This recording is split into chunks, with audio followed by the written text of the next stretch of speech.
But this increased presence of military personnel and police, isn't that more frightening and more instilling more paranoia or concern? I think, let's look at it conversely. If you turned up an event this weekend and there was no military or police that you could see, I think you'd feel more concerned. But I suppose, Hannah, it's for how long? You know, often when something like this happens, we see this presence and more police on the street, now the military getting involved, but they're not going to be there forever, are they? So then that dissipates and everybody goes back to their normal life. But there's always this fear that we're looking at those figures that Eamon talked about, where there are people currently in this country plotting to make bombs to blow us up. Yes, likely there are, and there have been for at least the last 2 decades. We have to trust in the security services and the work that they do.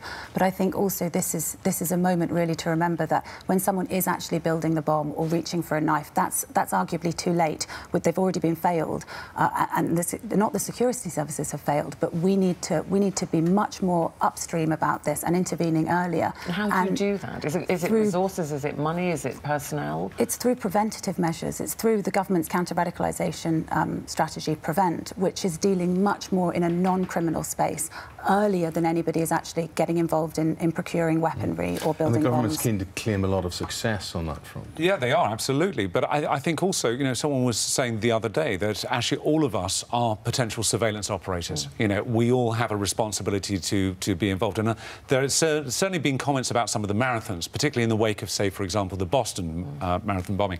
I've got some very... It's a great run as well. Yeah, absolutely. And there's the Rock and Roll Marathon in Liverpool. And, you know, some friends of mine, part of an ultra-running club called the Camel Club, you know, they've called me up this week and said, Will, we're running at these events. What should we do? Is it something we should be concerned with?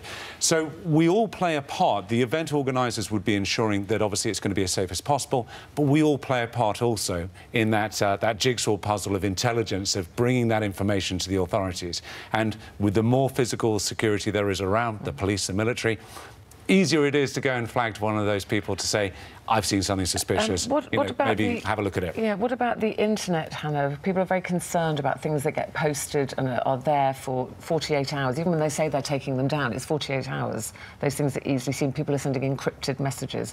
How much more do you think that these social media services could be doing? Well, that's where the real battle is, isn't it, online? Well, countering online extremism is almost the new battlefield against Islamic State, as they're losing more territory.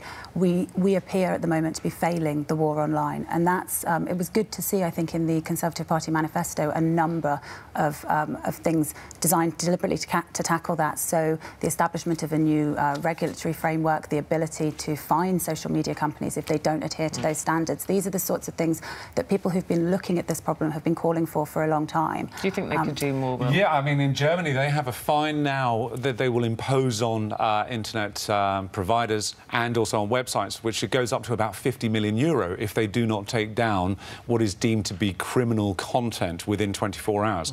Now, most of the government agencies, and Hannah will probably hopefully endorse this, it would take about 48 hours to take this material down. But it is getting into the more encrypted chat areas, which is very difficult, and this is why Theresa May is raising this with Donald Trump at the G7 meeting. And, you know, internet security is a very key subject.